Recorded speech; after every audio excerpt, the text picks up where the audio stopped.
Hi friends, how are you all? Welcome to my channel Padmavati Art Food and Life. இன்னைக்கு நம்ம பார்க்க போகிறது இது பார்த்தீங்கன்னாலே தெரியுது புதினா. Today I am making புதினா தொகையல். The traditional one புதினா தொகையல் ரொம்ப நல்லது, ரொம்ப ஹெல்தி, நல்ல டைஜஷனுக்கு எல்லாத்துக்குமே ரொம்ப நல்லது. இந்த மழை காலம்லாம் வந்ததுன்னா அதுக்கு வந்து இந்த புதினா தொகையல் பண்ணி சாப்பிட்டோம்னா ஒரு சாதத்தில் போட்டு நெய் நல்லெண்ணெய் ஊற்றி புதினா தொகையல் போட்டு சாப்பிட்டோம்னா நல்ல டைஜஷன், ரொம்ப நல்லது உடம்புக்கு. பிளட் செல்ஸ் இம்ப்ரூவ் ஆகிறதுக்கு, ஹீமோக்ளோபின் இம்ப்ரூவ் ஆகிறதுக்கு எல்லாத்துக்குமே இந்த புதினா ரொம்ப நல்லது. तो पुदीना को बहुत हेल्दी है, मेडिसिनल पर्पस बहुत अच्छा है. So today I am making पुदीना தொகையல். புதினா வந்து நான் 2 கட்டு இந்த மாதிரி ஒரு இலையாக எடுத்து வச்சுருக்கேன்.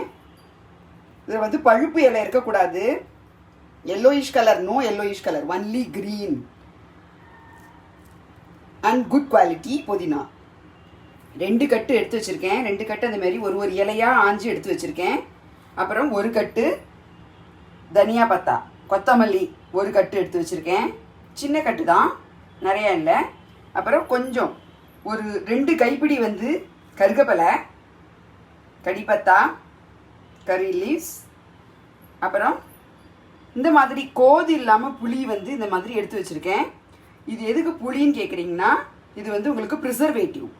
புதினா தொகையல் பண்ணுறதுக்கு இது best preservative and also for taste. So இது வந்து ஒரு லெமன் சைஸு புளி எடுத்து வச்சுருக்கேன்.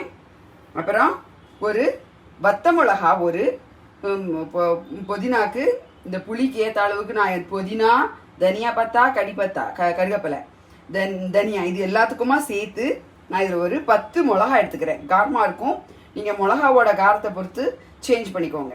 ஸோ ஒரு 10 வத்த மிளகா, 10 counts of red chilli, 1 teaspoon haldi powder. இது ஃபுல்லாகவே நம்ம நல்லெண்ணெயில் தான் பண்ண போகிறோம். ஸோ நல்லெண்ணெய் வதக்கிறதுக்கு ஒரு 2 டேபிள் ஸ்பூன் ஊற்றுறேன். அதுக்கப்புறமா எடுத்து தொகையல் வதக்கிறதுக்கு தனியாக அது ஒரு 2 tablespoon. Total 4 to 5 tablespoons of til oil, நல்லெண்ணெய் எடுத்துக்கிறோம். அப்புறம் ஒரே 1 டீஸ்பூன் தனியா, 1 டீஸ்பூன் கடலப்பருப்பு, சனாதால். இது எதுக்குனாக்கா சேர்ந்தாப்பில் வரணுங்கிறதுக்காக தான். ஜஸ்ட் இது வந்து ஒன்றா சேர்ந்து வரணும், தண்ணியாக இத்து ஓடாமல் இருக்கிறதுக்காக தான் இந்த கடலப்பருப்பு போடுறோம். பெருங்காயம், கட்டி பெருங்காயம் குட்டி குட்டியாக போட்டிருக்கேன். ஏன்னா இதை அரைக்க போகிறோம் நம்ம. ஸோ கட்டி பெருங்காயம் போடுறேன். அரைக்காமல் பண்ணுறதா இருந்தாக்கா நம்ம பவுடர் பெருங்காயம் யூஸ் பண்ணிக்கலாம். அரைச்சி பண்ணுறதுக்கு எல்லாமே நம்ம கட்டி பெருங்காயம் யூஸ் பண்ணால் தான் ரொம்ப நல்லாயிருக்கும், வாசனையாகவும் இருக்கும் and also very healthy. So put it oil, 2 tablespoon of oil. இந்த ஆயில் நல்லா காஞ்சி வரணும். பாருங்க, இது பெருங்காயம் பொரிய ஆரம்பிச்சிருச்சு. இப்போ பொரியும் போது நம்ம இதில் இந்த புளியை போடுறோம். புளியை வறுத்துட்டு பண்ணுறோம். இது தண்ணியில் ஊற வச்சோம்னாக்கா தண்ணியே ஊற்றக்கூடாது இதுக்கு.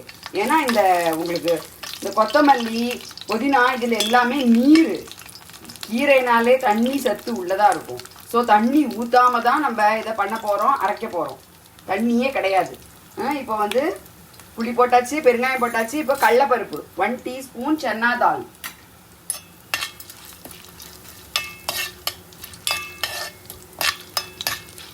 இந்த கடலப்பருப்பு கொஞ்சோண்டு செவக்கணும். இந்த புளியும் வந்து செவந்துடும், கடலப்பருப்பும் கொஞ்சம் செவக்கணும். இது வந்து புளியை ஏன் வறுக்கிறோன்னா, பச்சையாக போட்டோம்னா வந்து அது அதுலேயே ஈஷின்றும், மிக்சிலேயே உங்களுக்கு ஒட்டின்றும். இது அப்படியே போட்டோம்னா நல்லா பொல நல்லா அரைப்பட்டுரும் சூப்பராக. அதனால தான் வறுக்கிறோம் நம்ம. பச்சையாக புளியை போட்டாக்க புளி ஃபுல்லாகவே வந்து மிக்சியில் ஜாரில் ஒட்டின்றும். ஸோ அதனோட சேராது அது. அதனால தான் நம்ம புளியையும் வறுத்துக்கிறோம். வறுத்து பண்ணினா ரொம்பவே நல்லது. இப்போ வந்து குழந்தை பிறந்த வாழ்க்கெலாம் பார்த்தீங்கன்னா புளி சேர்க்க மாட்டா. அப்போ வந்து வறுத்துட்டு பண்ணோம்னா அது புளி சேர்க்கலாம் அப்படின்னு சொல்லுவாள். ஸோ புளி என்றைக்குமே வறுத்துட்டு பண்ணால் அதனுடைய தன்மையோட எஃபெக்ட் வந்து கம்மியாகும் அப்படிங்கிற மாதிரி. ஸோ கொஞ்சம் செவந்தெடுத்து இப்போ வந்து 1 டீஸ்பூன் தனியா,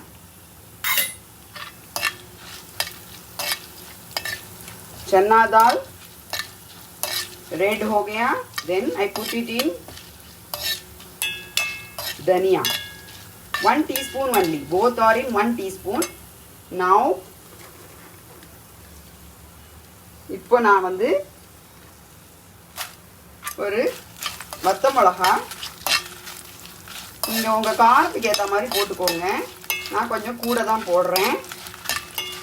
கூட போட்டு நல்லா வதக்கி வச்சுட்டோன்னு வச்சுக்கோங்களேன், இது வந்து வீணாகவே போகாது, சூப்பராக இருக்கும்.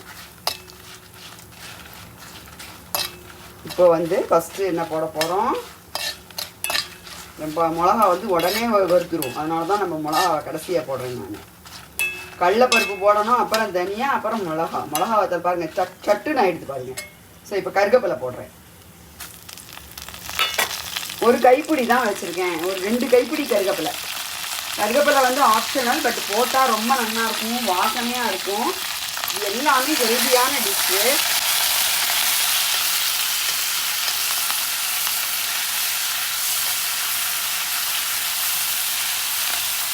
லைட்டாக வரும்போது இந்த புதினாவை போடுறோம். எல்லாம் நல்லா வாஷ் பண்ணிக்கோங்க. இப்போ வர புதினா கருவேப்பிலை இதெல்லாம் பார்த்தீங்கன்னா மண் நிறைய இருக்குது. ஸோ அதனால் நல்லா ஒரு தடவை இதுமாரி வாட்டர் உள்ள இதில் வந்து போட்டு நல்லா போட்டு சூப்பராக 5-6 தடவை நல்லா வாஷ் பண்ணி எடுத்துக்கோங்க. அதுவும் இல்லாமல் புதினா பாருங்கள், அது 1 இலையாக தான் நான் எடுத்து வச்சுருக்கேன். ஸோ இதை போட்டு நல்லா பரட்டிக்கிறோம். நல்லா புதினாவை ஒரு பரட்டிக்கலாம். இது குன்னி போயிடும், கொஞ்சோண்டு போயிடும். அதனால தான் நான் வந்து இதில் புதினா மட்டும் போட்டு பாருங்க, 2 கட்டு போட்டேன், அது எத்தனோண்டா போயிடும். அதனால தான் வந்து புதினா மட்டும் போட்டு பண்ண முடியாதுன்னு தான் நான் இதில் வந்து கருவேப்பிலை அப்புறம் தனியா இதெல்லாம் சேர்த்துக்கிறேன். இதெல்லாம் சேர்த்து பண்ணோம்னா ரொம்ப நல்லாயிருக்கும். இட்லி தோசையிலேருந்து சாதத்துலேருந்து எல்லாத்துக்கும் தொட்டுக்கலாம், சப்பாத்தி எல்லாத்துக்குமே இதை தொட்டுட்டு சாப்பிட்லாம், சூப்பராக இருக்கும். 1 வாரம் 10 நாள் ஆனாலும் கெடாது. இதை அரைக்கிறதோடு எல்லாமே பாருங்கள், கடைசியாக நான் என்ன பண்ணுவேன்னா வதக்குவேன், போட்டு அரைச்சி அப்படியே வச்சா சட்னி. அதை நல்லா போட்டு வதக்கிட்டு வச்சிட்டோம்னா கெடவே கெடாது, 10 நாள் ஆனாலும் கெட்டே போகாது, சூப்பராக இருக்கும். ஸோ இப்போ கடைசியாக, ஏன்னா அந்த கொத்தமல்லி வந்து உடனே போட்டவுடனே குஞ்சிக்கிடும், அதனால தான் கடைசியாக போடுறோம். ஸோ இதனுடைய பச்சைத்தன்மை மாறாமல் இருக்கிறதுக்காக இது வந்து இதில் எப்படியா இருந்தாலுமே கீரைகள் எல்லாத்துக்குமே கொஞ்சம் மஞ்சப்பொடி சேர்க்கணும். அதில் ஏதாவது விஷத்தன்மை இருந்ததுன்னா அதை போக்குறதுக்கு தான் மருத்துவ குணம் மிக்கது இந்த மஞ்சப்பொடி. This is also very healthy and medicinal. So முடிஞ்சிருச்சு, அவ்வளோதான், ரொம்பலாம் வதக்க வேண்டாம், முடிஞ்சு போச்சு. இது அப்படியே எடுத்து இது பாருங்க, தண்ணியே ஊற்றலை நான், இன்னும் உப்பு போட்டால் இன்னும் வேறு தண்ணி விட்டுக்கும். தண்ணியே விடக்கூடாது, அப்படியே போட்டு அரைக்க வேண்டியதான். இப்போ இந்த புளி மிளகா இது எல்லாத்துக்கும் ஏற்ற அளவுக்கு உப்பு போட்டுக்கிறேன், எல்லாத்துக்கும் சேர்த்து போட்டுக்கிறோம். இது வந்து உங்களுக்கு கீரைக்கு இந்த புதினாக்கு இதுக்கெல்லாம் வந்து அவ்வளோவா உப்பு தாங்காது. அதுக்கு இப்போது அது மட்டும் போட்டுனாக்கா நமக்கு வந்து இப்போ உப்பு ரொம்ப கம்மியாக போடணும். ஆனால் இப்போ இந்த புளியெல்லாம் போட்டிருக்கோம், மிளகா வத்தல் புளி இது எல்லாத்துக்குமா சேர்த்து நம்ம உப்பு போட்டுக்கிறோம். முடிஞ்சிருச்சு. இதில் பாருங்கள் தண்ணி விட்டுருக்கு பாருங்கள், இவ்வளோதான். இந்த தண்ணியிலே வச்சு இப்போ நம்ம மிக்ஸி ஜாரில் கொஞ்சம் ஆறுனதுக்கப்புறம் ஒரு 5 மினிட்ஸ் விட்டுருங்க, நல்லா ஆறட்டும். ஆறுனதுக்கப்புறம் மிக்ஸி ஜாரில் போட்டு ஒரு சுற்றிட்டு அப்புறம் உங்களுக்கு காமிக்கிறேன் அது எப்படி கன்சிஸ்டன்சி மிக்ஸி ஜாரில் அரைச்சதுக்கப்புறம் எப்படி இருக்கணும், அதுக்கப்புறம் அதை என்ன பண்ணணுங்கிறத நான் காமிக்கிறேன். பாருங்கள் இந்த மிக்சியில் அரைச்சிருக்கேன். இப்படி வெழுமூனா ரொம்ப நைஸாக திப்பியாலாம் அரைக்கக்கூடாது. எங்கள் அம்மா சொல்லுவா, என்னன்னா கண்ணுக்கு எடுக்கிற மையாட்டம் வெழுமூனா அரை அப்படின்பா. பாருங்க, ஒரு இலை தெரியாது.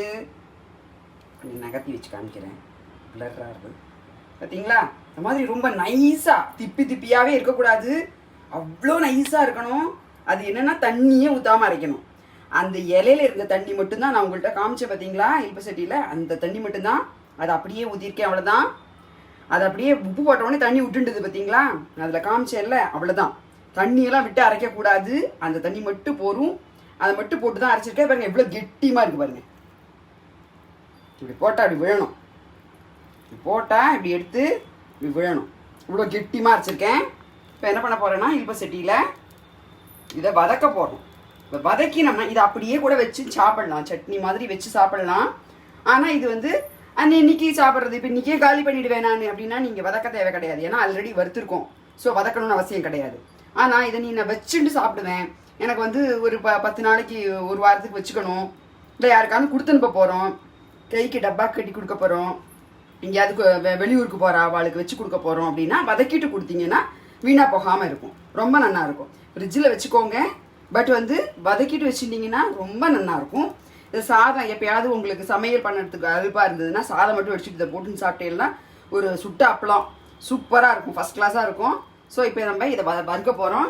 இதில் நான் வந்து நல்லெண்ணெய் ஊற்ற போகிறேன். இப்போது வதக்கிறதுக்கு நான் ஆல்ரெடி வறுக்கிறதுக்கு 2 டேபிள் ஸ்பூன் நல்லெண்ணெய் ஊற்றிட்டேன். இப்போ 3 டேபிள் ஸ்பூன் ஊற்றிருக்கேன். நல்லெண்ணெயில் தான் பண்ணணும், இது நல்லெண்ணெயில் பண்ணால் தான் ரொம்ப நல்லாயிருக்கும். ஸோ ரொம்ப ஹெல்தி ஆல்சோ. எண்ணெய் காஞ்செடுத்து ஃபஸ்ட்டு நான் உளுத்தம்பருப்பு தாளிக்கிறேன். கடுகு உளுத்தம்பருப்பு அவ்வளோதான். உளுத்தம்பருப்பு ஜஸ்ட் வாசனைக்காக தான் 1 டீஸ்பூன் போரும். அது லைட்டாக பொரிய ஆரம்பிக்கும், ஏன்னா உளுத்தம்பருப்பு வந்து கொஞ்சம் செவக்கிறதுக்கு முன்னாடி கடுகு வெடிச்சிரும், அதனால தான் நம்ம உளுத்தம்பருப்பு முதல்ல போடுறேன். இப்போ கடுகு போடுறேன். கடுகும் உளுத்தம்பருப்பும் நல்ல வாசனைக்கு தான். ஸோ வேறு எதுவுமே தேவையில்லை, கடுகு உளுத்தம்பருப்பு நல்லா அது வெடித்த உடனே எடுத்து அதை தூக்கி அதில் போட்டு இதை ஒரு சுருட்டினா போகும், அப்படியே சுருண்டு போயிடும். இந்த எண்ணெய் அப்படியே கக்கிண்டு அப்படியே ஒரே ஒரு நிமிஷத்தில் அப்படியே சுருண்டு போயிடும். அது ரொம்ப easy, tasty and healthy also. Okay, so இதை பண்ணி வச்சுருந்தீங்கன்னா என்னுடைய பெனிஃபிட்ஸ் என்னென்னா சாதத்துக்கு பசங்க சாப்பிட்லாம், இட்லி தோசைக்கு சாப்பிட்லாம், வெறுமனை வச்சு இப்படியும் சாப்பிட்லாம். நீங்கள் இந்த மாதிரி வதக்கிட்டு கொடுத்தீங்கன்னா கையில் இப்போ வெளியூருக்கு போகிறவாளுக்கு வச்சு கொடுக்கறது, இல்லை நீங்களே வச்சுட்டு சாப்பிட்ணும் அப்படின்னு நினச்சிங்கன்னா இந்த மாதிரி வதக்கிட்டு வச்சுருந்தீங்கன்னாக்க ரொம்ப நாளைக்கு கெடாமல் ஒரு கண்டிப்பாக 10 நாள் கெட்டு போகாது. பாருங்கள், கடுகு வெடிச்சுடுது, உளுத்தம்பருப்பு நல்லா செவந்துடுது பாருங்கள், கடுகு படப்படன்னு வெடிக்கிறது. இப்போ அடுப்பை சின்னது பண்ணிவிட்டு பிகாஸ் தழுக்கு புழுக்குன்னு மேலெலாம் தெளிக்கும், அதனால் பாருங்கள் எப்படி எடுத்து விழுதாட்டம் போடுறேன் பாருங்கள், அப்படி விழுதாட்டம் போடணும். இப்போ போட்டுட்டோம். அடுப்பை கொஞ்சம் சின்னதாகவே வச்சுக்கோங்க, ஏன்னா தெளிக்கும். அது போட்டோன்னே அப்படியே உருட்டின்னு வருது பாருங்கள், அவ்வளோதான். இது ரொம்ப நல்லது, புதினா தொகையல். ஸோ வாட் இஸ் இட் கால்? புதினா தொகையல் பண்ணி வச்சுக்கோங்க. இதில் இப்படி சாதத்தை போட்டு இதை எடுத்து வச்சுக்கிட்டு இந்த இடுப்பு சட்டியிலே சாதத்தை போட்டு கலந்தேன்னா கொஞ்சம் நெய்யை விட்டு கொஞ்சம் நல்லெண்ணெய் விட்டு கலந்தா செம்மையாக இருக்கும். குழந்தைகளுக்கு நல்ல பசி எடுக்கும். புதினா தொகையில் சாதம் கொடுத்தேன்னா நல்ல பசி எடுக்கும். பசிக்காத குழந்தைங்க சாப்பிட மாட்டேன், இல்லை வயசானவாளே பார்க்கணும் மதன் இருக்கு, எனக்கு சாப்பாடு பிடிக்கல, இந்த மாதிரி வயசானவா சொன்னாலும் சரி, குழந்தைங்க சாப்பிட்றதுக்கு அடம் பிடிச்சாலும் சரி, இது ரொம்ப நல்லா இருக்கும், ஹெல்தி, நல்ல பசி எடுக்கும். ஒரு உருண்டை இதை பண்ணி கொடுத்துட்டு கொஞ்ச நாள் கழிச்சு சாப்பிட்றேடா கண்ணானா சாப்பிட்றேன் அப்படின்ட்டு ஓடி வரும். அதனால இது நல்ல டைஜஷன், இது உங்களுக்கு ரொம்ப ரொம்ப ஹெல்தி. இதை பண்ணுங்க, நல்ல சூப்பராக வந்துட்டு பாருங்க. அவ்வளோதான், ஒரு வதக்கிட்டு எடுத்து வச்சுட்டிங்கன்னா போகிறோம். நல்லா கெட்டியமாக இன்னுமே வதக்கலாம். இது எண்ணெய் அப்படியே கக்கிண்டு வரும்.